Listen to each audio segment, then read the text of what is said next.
시청자 여러분 안녕하십니까. 역사영토TV 이리네입니다. 오늘은 시사 문제에 대해서 알아보도록 하겠습니다. 박사님 안녕하십니까. 네, 안녕하세요. 박사님 요즘은 시사 문제들이 여러 가지 있는데요. 그래서 이 여러 가지 부분에 대해서 좀 자세히 알아보려고 이 방송을 하고 있는데, 우선 첫 번째 문제예요. 사법농단 판사들이 거듭 무죄가 나왔는데 도대체 이게 어떻게 일이 되는 일인가요? 자세히 좀 설명해 주실 수 있을까요? 뭐 사법부에 대한 요즘 뭐 계속 이 법 문제가 복잡하게 이렇게 나오죠. 이게 우리 검찰 문제만 하더라도 되게 복잡한데, 이제 사법부에 대해서 이제 최근에 또 들어서 사법농단 사건에 대해서 많은 판사들이 이제 연루가 돼 갖고 1심에 이어서 2심에서도 이번에 전부 이 무죄가 또 나와갖고 많은 사람들이 이제 좀 우려를 하고 있어요. 그래서 이런 자체가 이제 상권 분립에 있어서 어떤 그 위기를 초래하는 거 아니냐. 어떤 행정부에서 관련된 이 검찰에서 문제를 제기를 했고, 그걸 이제 사법부라고 하는 것은 이제 판사들이 있는 곳인데, 자기 그 검찰도 제 식구 감싸기 논란이 많은데, 판사들도 뭐 마찬가지로 이제 그럼 어떻게 되는 거예요? 자기 판사들에 대해서 좀 무죄를 선고를 하니까 이게 되게 이제 좀 이상한 것 같은데요. 그러니까 이게 상권분립 제도 자체 민주주의 근간이 무너지는 게 아닌가, 뭐 이런 측면을 되게 우려를 좀 많이 하고 있죠. 이거는 이제 옛날에 정은호 게이트라고 하죠. 당시 판사들을 겨냥한 수사 자체를 저지하려고 검찰의 수사 상황들을 이렇게 파악을 해갖고 법원 행정처에 이렇게 보고를 한 사건이에요.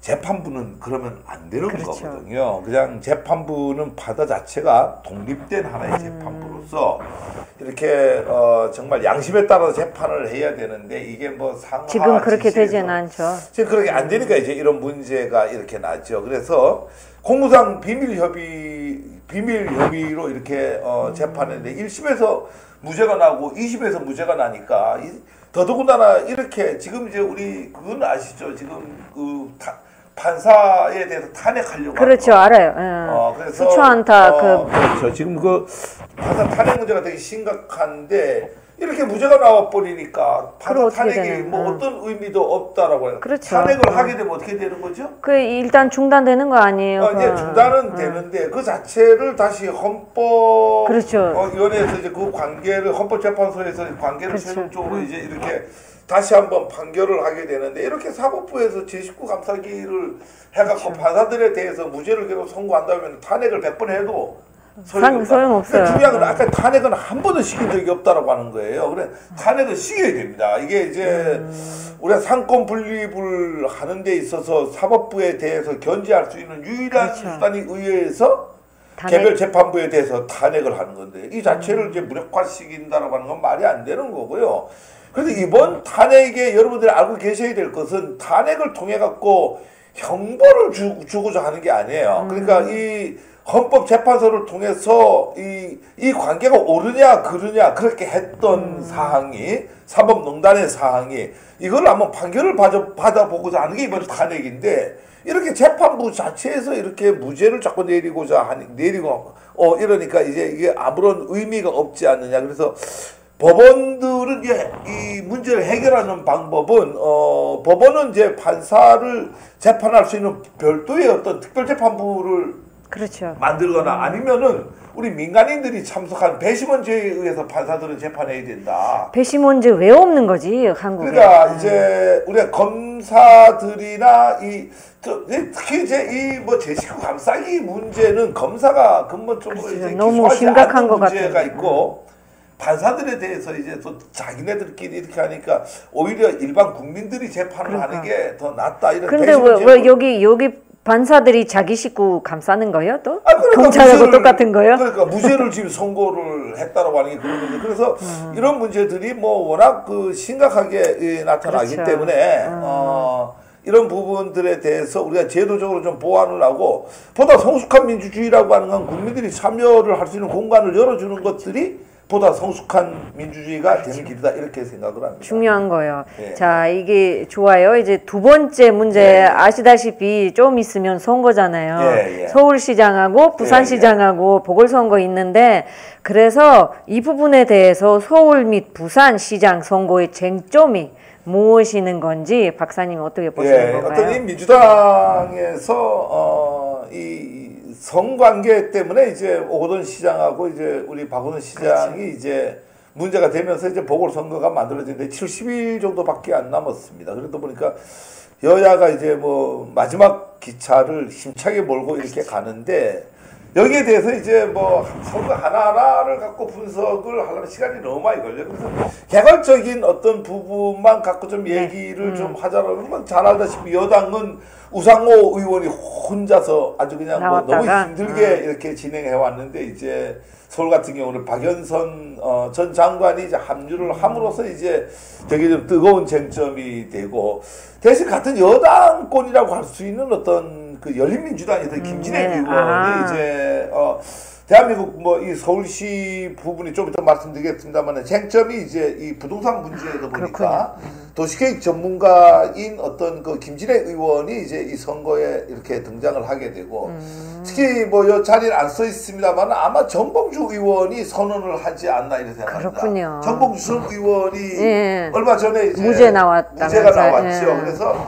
이런 부분들이 지금 뭐 우리 사회에 지금 뭐 이 여성 성희롱과에 관련돼 갖고 미투의 가짜 미투죠. 가짜 미투에서 전형적인 가짜 미투에 의해서 이제 엄청나게 지난번 이미 그 선거에 정봉주 의원이 서울시장 선거에 나오려고 했는데 이 가짜 미투 사건 때문에 이제 못 나오게 된 나왔죠. 거죠. 그런데 이번에 이제 뭐 이렇게 또 선거 직전에 그 무죄로 판명이 나면서 항소심까지 이제는 뭐 이렇게 자유롭게 갈 수 있는 이런 그러면 줄막한 가능성이 더 많은 거예요? 만약에 김진애 의원하고 정봉주 의원하고 열린민주당에서 이제 하나의 그 예선전을 치르고 박영선과 우상호가 예선전을 친다고 하면 선거 열기가 뜨거워진다라고 하는 뭐 이런 측면에 재밌네요. 재미있어진다는 서울은 뭐 어쨌거나 쟁점이 어떤 부동산 정책이 이제 가장 큰 쟁점이 되지 않겠나 이런 생각하고 야당은 죄송합니다. 이 밑에 야당이라 써야 되는데요.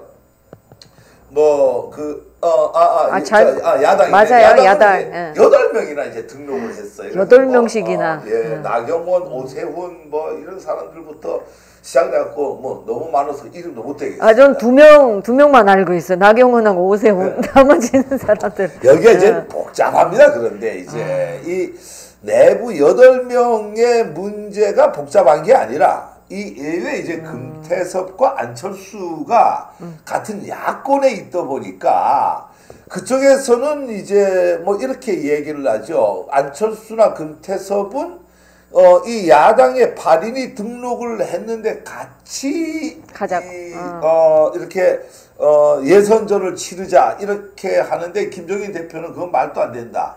그러면은 이게 그 뭐 이유가 있어요. 각자 자기 이제 유불리 때문에 그래요. 그렇죠. 이게 무슨 얘기냐면은 안철수 입장에서는 이제 들어가면 안철수는 독립된 변수로서 있는데 여기는 8명이니까 국민의 힘 입장에서는 그 유권자들의 표가 8분의 1로 나눠지고 국민의 힘의 어떤 그 유권자들은 안철수로 가는 표가 거죠. 나오니까 그렇게 하려고 하는 꼼수인데 또 김종인도 이게 대충 정치 한 8단 정도 되다 보니까 그런 꼼수에 안 넘어가죠. 그래서 이게 나경원이나 오세훈이나 8명이서 예선전을 치러갖고 이기는 자와 이쪽에 오세훈이나 금태섭하고 마지막에 약간 통합을 해야 된다라고 하는 게 이제 국민의 힘의 그러면 지금 금태섭 저기로 뭐 나가죠? 당 없잖아요. 네, 이제 당도 뭐 무소속으로 나오는 거죠. 거기는 오로지 뭐 문재인 정부 흔들기가 목표니까 반문 지지자들을 한으로 모으겠다. 그렇군요. 근데 그 8명 중에서 누가 될 것 같아요? 글쎄요. 저는 나경원 될 것 같은데. 아니. 저 8명 중에 야당 8명. 그러니까 야당 8명 중에서 나경원 될 것 같아요. 나경원 팬이에요? 아니요, 저 나경원 팬 아니에요. 그냥 인지도가 제일 많아서 그동안 또 국회의원도 몇 번 하시는 것 같아요. 독한 정치를 하겠다라고 하는데 서울시를, 저 서울 시민입니다. 우리 서울시를 독하게 하면은 안 되는데요. 우리 박영선 전 장관처럼 좀 부드럽게 이렇게 행정가 저 스타일로 그게 이제 독하게 독살스럽게 서울시 행정을 한다라고 하면은 이게 서울시가 잘못되는 게 아닌가 뭐 이렇게. 글쎄요, 저는 왜냐면 두 분만 아니까 가도 언론에서도 그 두 분만 띄니까 나머지 사람도 누군지도 모르고. 어쨌거나 뭐 나머지 사람은 뭐 띄워주지 않으니까 누군지 모르는데 중요한 것은 독살스럽게 한다. 옛날에 이명박 전 대통령이 서울시장 나올 때 뭐라고 하지 아세요? 서울시를 하나님한테 봉헌하겠다고 했어요. 진짜로요? 하여튼 그 이상하게 야권에서는 이상한 얘기들을 좀 많이 해요. 선거를 서울시에 관련된 안철수 씨 또 마찬가지죠. 뭐 문재인 대통령에 대드는 듯한 그 하는데 서울시장은 죄송하지만 정치가가 아니고 행정가예요. 그렇죠. 서울시 행정을 예산을 집행하는 행정가로서의 어떤 자격과 자질을 갖춰야 되는데 뭐 대통령이 서울시장이 되면은 하나님한테 봉헌한다라고 하는 사람이 없나? 말도 안 되는. 뭐 독하게 하겠다. 그럼 뭐 독살스럽게 해갖고 뭘 어떻게 국민의 그 심판을 받겠다라는 거지. 그래서 제가 뭐 이 여당 야당을 누구를 편애하고 뭐 이런 개념이 아니라 이 선거는 공정하게 이루어졌으면 좋겠어요. 자, 그러면 박사님 부산 상황은 어떻게 되나요? 거기 예, 부산은 뭐 여러분들 잘 알다시피 이명박 전 대통령의 뭐 이렇게 책사 역할을 하던 박형준. 저 처음 들어본 거. 사실 되게 문제예요. 그 이명박 대통령은 감옥에 갔는데 본인은 아무런 책임도 안 지고. 그 왜 책임 안 지는 이명박 대통령의 그 직접적인 책사 역할을 했고, 또 이 더불어민주당에 있다가 변신을 해갖고 머리까지 이렇게 깎았던 이은주 이런 의원들이 전 의원이죠. 이런 분들이 나오는데. 여기 거기도 재밌네요. 제가 뭐 누가 돼야 된다는 걸 떠나갔고 야당으로 나오는 그 야당 텃밭이에요. 텃밭인데 야당으로 나오는 분들이 좀 다 같이 좀 문제가 좀 있는 분들이 아닌가 뭐 이런 얘기. 근데 거기 너무 자신 있어서 그래서 그런 문제 있는 분들을 내미르는 거 아니에요? 그러니까 텃밭이 자신 있어서. 근데 여기는 뭐 여러분 너무나 잘 알다시피 이제 가덕도에 이렇게 신공항을 어떻게 하느냐 문제가 되기 때문에 아마 뭐 지금 흐름으로 봤을 때는 뭐 이렇게 하나의 여당이 오히려 야당의 텃밭임에도 불구하고 또 유리하지 않느냐 뭐 이런 어떤 측면에서 부산 시민들이 잘 판단해야 되는 것 같아요. 이 부분을. 근데 이제 부산을 이래 보면은 이제 국민의힘 지지율이 36.4%, 더불어민주당이 33.5%, 얼마 안 나네요. 이랬는데 옛날에는 택도 없었어요. 절대적으로 진짜로? 이렇게 그거였는데 서울시 같은 경우에 이게 좀 재밌는, 서울시는요 뭐 8명이 나와갖고 지금 인해전술을 하지만 결국 뭐 마지막 후보는 뭐 나경원이나 오세훈 중에 둘 중에 한 명이 나올 거고, 그분들이 다시 우리 안철수하고 같이 한번 재밌을 거예요. 마지막 이렇게 경선을 하게 되는데, 그럼에도 불구하고 제가 이런 자료 하나 갖고 와봤어요. 이 서울시 총선입니다. 48명, 49명이 일반적으로 의원인데요. 12대에 30대 16입니다. 그러니까 여권이 30, 야권이 16. 그렇죠. 2016년도에는요 35대 12. 점점 줄어가는 거네요. 그 다음에 이 2020년 작년도 총선에는 41대 8. 그러니까 야당의 의원이 8명 분이 없어요. 그렇죠. 그러니까 대부분이 그건데, 더 재미있는 것은 지선입니다. 이 지방자치선거의 지금까지 어떻게 되느냐. 2010년 지선에는 21대 4. 그러니까 구청장 4명뿐이 못 먹었다는 얘기예요. 야당은요. 2014년이 20대 4. 더불어민주당이 20개 구청을 갖고 가고 이쪽이 5개 구청을 갔는데 지난번에는 24대 1이에요. 최은희 구청장이 있는 서초구만 국민의힘이 갖고 가고, 그렇구나. 나머지 전부 지금 이쪽이기 때문에 이게 이제 서울시의 뭐죠 여론이에요. 이 서울시가 갖고 있는 여당과 야당, 그러니까 뭐 안철수가 됐건 누가 됐건 국민의힘이 됐건 국민의당이 됐건 거기서 갖고 있는 어떤 하나의 갖고 있는 이미지 자체가 이렇게 되다 보니까 이번도 뭐 어떤 그런 측면에서는 그 여당 쪽이 상당히 좀 유리한 측면이 아닌가 뭐 이렇게 생각합니다. 자, 감사합니다. 이게 아주 너무 잘 분석해 주셔서 다음 시사 문제. 미국 바이든과 일본 스가 전화 통화를 했는데 혹시 내용 무슨 이야기 했는 건지 뭐 일본이 그냥 어제 뭐 방방 떴습니다. 왜요 왜? 세계에서 바이든과 이제 첫 통화, 특히 이제 한국보다 먼저 너무 했다고, 먼저 했다고. 먼저 했다고? 그 4대 사상의 전형적인 그 미국 바라기의 가장 대표적인 나라가 일본인데 일본이에요. 한마디로 그 창피하게 생각을 해야 되는데 왜요?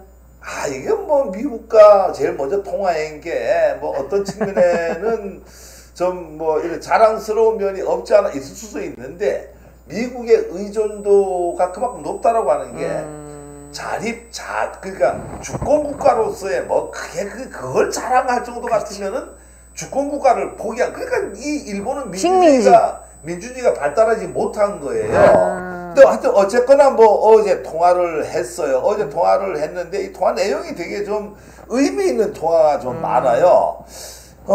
동맹을 되게 강조했죠. 그 동맹을 되게 강조한 바이든인데 어제 특히 이제 많은 통화 내용 중에 30분 정도를 통화를 했는데 한미일 동맹에 대해서 언급을 많이 했어요. 그러니까 일본은 뭐라고 얘기를 안 하니까 한미일 동맹에 대해서 뭐 북핵 문제 뭐 이런 문제에 대해서 미국이 한국을 제끼고 우리랑 먼저 통화했다. 그게 바보스러운 분석이에요.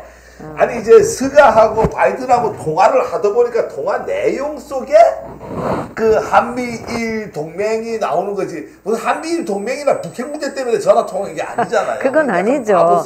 당연히 바이든 전화하는 거죠. 그런데 이제 일본이 어느 정도로 여기에 대해서 민감하냐면은 내내 이제 어제 이제 일본의 언론에서 그러니까 코드 부활에 대해서 얘기하는 거예요. 코드 부활이라고 하는 게 뭐냐니까 인도 태평양 정책이에요. 이게 이제 중국을 이제 봉쇄를 하기 위해서 이제 쿼드에 미국하고 일본하고 호주하고 이렇게 미국하고 이렇게 4개 나라가 하는데 한국은 빠져 있어요. 한국을 들어오라고 했는데 우리가 안 들어가고 있다라고 하는 설과 들어오라고 한 적이 없다라는 설, 이 두 가지 설인데 그걸 뭐 누구도 모르는데 우리 입장에서는 뭐 저기를 안 들어가는 게 좋아요. 그 맞아요. 저는 안 되는 지금 저 목적이 뭐냐면은 중국을 이 봉쇄하려고 하는 게 있는데 우리 수출 주도인 국가예요. 우리 전체 생산량의 25%는 중국에 수출하는데 중국을 글로벌 세상에서 미국 편을 들어갔고 제가 미국이 나쁘다라는 게 아니라 중국하고 이 적대관계가 돼가 우리한테 이로울 게 뭐가 있느냐 이거죠. 그렇죠. 우리는 한국 중심의 한국 우선주의를 택해야 된다. 그래서 우리가 중심이 된다라고 하는 것은 굳이 뭐 이 미국 편을 들어가 그럴 필요 없다. 근데 문제는 저서 일본이 지랄을 떠는 거예요. 일본은 여기 코드에서는 한국이 빠져 있으니까 모든 외교 정책을 코드를 중심으로 한미일 동맹 중심보다도 호주와 인도와 미국과 함께하는 코드 중심으로 외교의 다자 정책을 노리는 뭐 이런 쪽을 이렇게 노리고 있다. 그래서 일본도 머리 쓰네요. 그렇죠. 머리 쓰고 있죠. 그래 봐봐야 우리는 자주국가로서 주권국가로서 끔찍도 안 한다 이렇게 하고 어제 제일 재밌는 게 뭐였냐면은 올림픽에 대해서 미국이 도쿄올림픽을 지원하고 해줄 걸로 은근히 기대를 하고 응원을 기대했는데 한마디도 말이 없었어요. 근데 원래 올림픽 작년에 했었어야 되는데 이제 그럼 언제 있을까요? 올해 해야 돼요. 해야 되는데 이제 그 자체도 이제 전 세계에서는 전부 반대를 이제 하는 쪽인데 그래도 무관중으로라도 해야 된다. 근데 그걸 기대하는데 바이든은 그 얘기 안 합니다. 이 말이 제일 중요해요. 왜 안 하냐면은 바이든이 이 말을 안 하는 이유는 딱 한 가지입니다. 어떤 거예요? 바이든은 백신을 통해서 콜로라19를 어떻게 해야 되죠? 퇴치를 그렇죠. 하는 게 되는데. 가장 주 목적인데 갑자기 여기서 코로나가 유행할 수 있는 올림픽을 연다라고 하는 것은 뭐 말이 안 되는 얘기죠. 그래서 더군다나 일본에도 확진자도 그렇죠. 많고. 뭐 이런 거를 이제 기대를 한다라는 그 자체가 하나의 말이 안 되는 얘기다. 뭐 이렇게 보시면 되는데 그 어떻게 일본의 되지? 헛꿈입니다. 저는. 이제 우리도 아마 조만간에 우리 문재인 대통령하고 지금 뭐 정상적으로 맞아요. 만나서 얘기할 수 없으니까 전화 애교를 하는데 조만간에 바로 하지 않나 이렇게 생각합니다. 다행히 뭐 다행이라고 얘기해야 되나요? 다행이 아니야. 아니야. 저런 걸 갖고 호들갑 떠는 게 불행한 거예요. 그렇군요. 그러면 다음 문제는 요즘은 코로나19와 기독교 교회들도 문제가 많아요. 이 부분에 대해서 어떻게 생각하시나요? 지금 뭐 기독교 문제가 계속 TV에 나오는 거예요. 너무 이제 이렇게 좀 문제가 많죠. 뭐 특히 이런 광주 안독교회 목사가 이렇게 했어요. 코로나에 걸리면 천국 가는 것이지 뭐가 무섭냐. 근데 중요한 거 있어요. 이분 코로나 걸렸어요. 그 어떻게 됐어요? 병원에 가 있겠죠. 나왔어요? 그래 걸렸어요. 이게 코로나라고 하는 거는 인간 세상에서 일어날 수 있는 일이에요. 이게 자꾸 뭐 주님의 세계와 연관을 짓고 이 자체를 무슨 그렇죠. 뭐 기도를 통해서 코로나를 물리칩사 이게 다 그런 헛생각에서 우리가 벗어나야지 되는 거예요. 근데 왜 아직까지도 교회들이 그런 거 깨달지 못하는 거 이해가 안 가요. 근데 지금 이 코로나19에 대해서 우리 국민들이 너무 피로감을 느껴요. 맞아요. 이 피로감을 코로나 때문에 피로감을 느끼는 게 아니라 교회 때문에 피로감을 그렇죠. 느껴요. 이 한번 우리 봐볼까요? 이 우리나라의 코로나는 어쨌거나 신천지 31번 환자에 의해서 우리나라 사회에 이제 맞아요. 이 확산이 되기 시작을 했죠. 그게 이제 우리 방역 당국의 적극적인 어떤 대처를 해서 잘 막았는데 맞아요. 8.15 집회, 8.15 집회 대부분 누가 만들었어요? 그것도 교회들을 만들었잖아요. 다니는 사람들이 나와서 8.15 집회했죠. 거기서 또 문제가 더 해결되려고 하니까 정광훈의 사랑의 교회가 그렇죠. 또 지랄 법성 난리를 떨었죠. 그걸 겨우 막아댔나 했더니 그 사이에 작은 사건이 또 터진 거예요. 거기 있었죠. 저기 이태원. 맞아요. 근데 그것도 어쨌거나 적극적으로 막았는데 전혀 문제가 이제 안 될 걸로 알았는데 또 교회에서 또 터졌죠. BTJ, Back to 예루살렘 상주 열방센터에서. 근데 이게 중요한 거는요. 이 사람들 다 숨어갔고요. 이 파악이 안 되다 보니까 아직까지도 이 사람들 동선 파악이 그게 지금 현재 우리 사회 전체에 그렇죠. 돌아다니는 게 너무 많다라고 하는 거죠. 최근에는 엊그저께 또 IM 선교회가 대전 광주를 통해서 또 너무 많이 나타나고 자 제가 얘기하는 게 교회를 욕하려고 하는 거예요. 교회가 우리 사회에 긍정적인 영향을 끼치는 게 너무나 많습니다. 근데 문제는 이 교회라고 하는 게 이 사회의 모범이 돼야 되는데 제가 늘 이런 얘기를 합니다. 뭐 가장 중요한 것은 뭡니까? 우리가 이 사회가 뭘 걱정을 해야 되죠? 교회가 우리 사회를 위해서 봉사하고 그렇죠. 걱정을 해야 되는데 지금은 어떻게 돼요? 반대되는 거예요. 우리 사회가 교회를 걱정을 하고 그렇죠. 교회에서 두근두근해요. 뭐 뉴스 볼 때마다 교회에서 뭐 예배 또 드리다가 또 몇 명 또 발생됐다 이러면 그렇죠. 이러니까 교회라는 말 자체가 나오는 게 너무 필요하다라고 하는 거예요. 그래서 우리가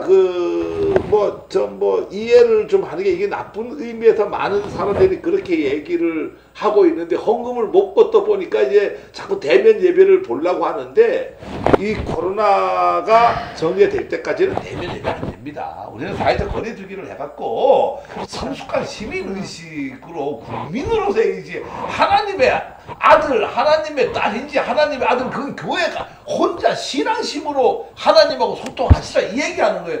누가 예배 보지 말라고 합니까? 누가 기도하지 말라고 합니까?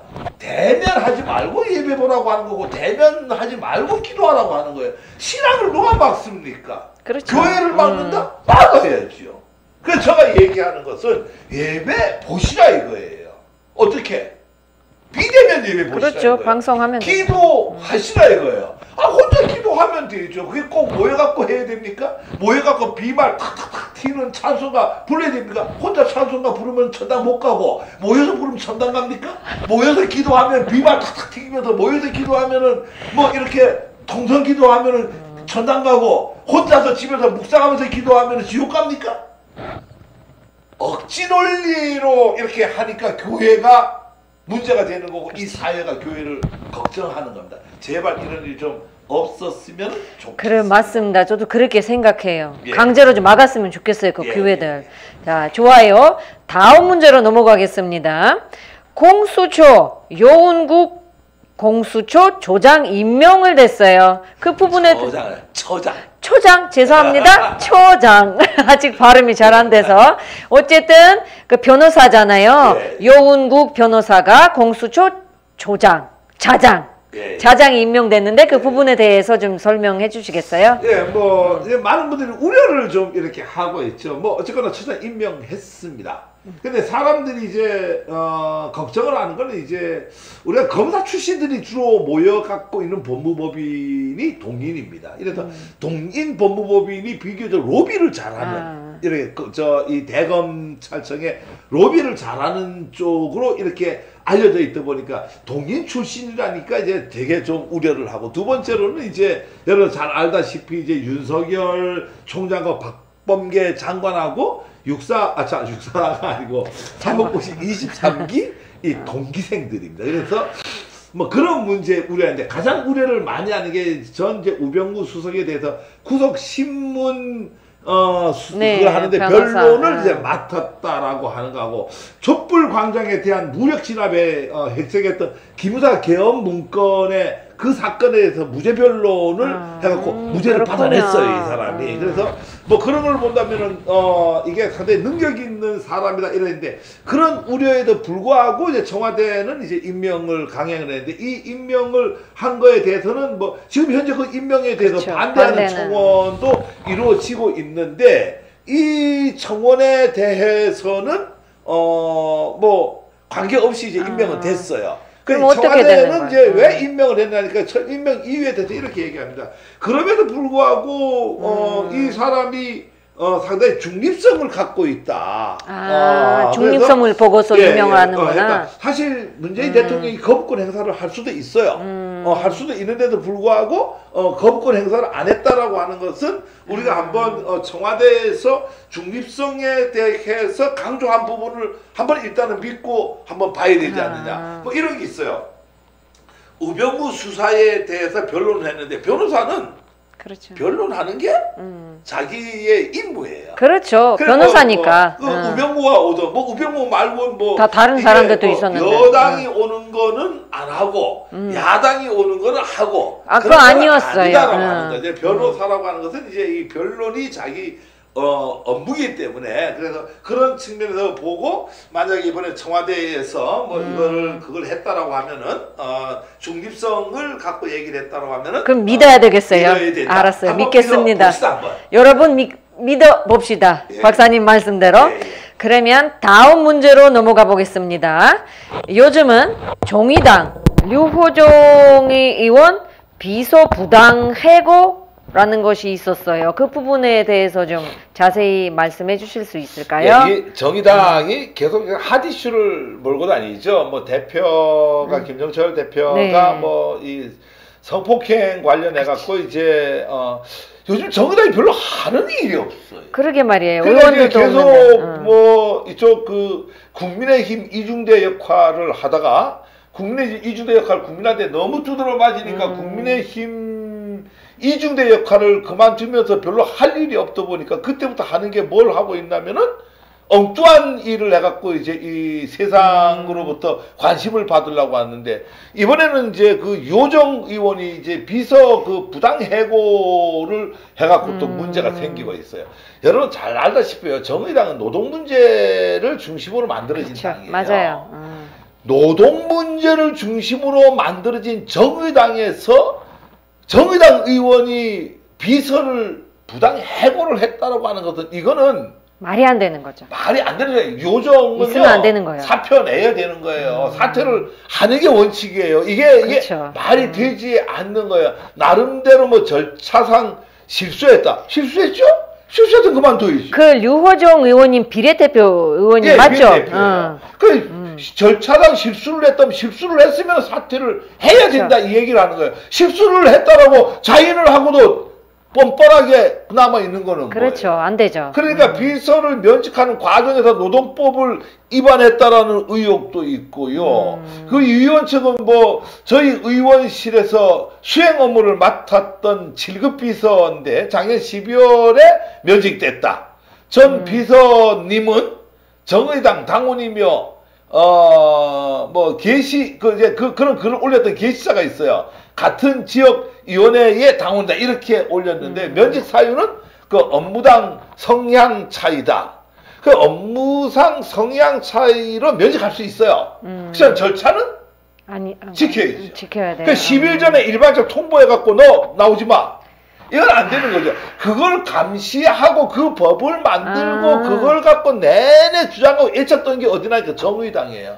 근데 정의당에서 저 짓을 했다라고 하는 것은 정의당은 존재할 가치가 없고 유호정 의원은 의원으로서 정의당 의원으로서는 도대체 존재해야 될 이유가 없으니까 사퇴하는 게 맞다. 그러면 절차를 안 지켜서 부당을 해박하는 거죠. 저는 그렇게 생각을 합니다. 그 큰 문제예요, 진짜. 류호정 의원. 그냥 문제가 아닙니다. 그러니까 의원님 진짜 사퇴를 해야 될 것 같아요. 이런 문제는. 예.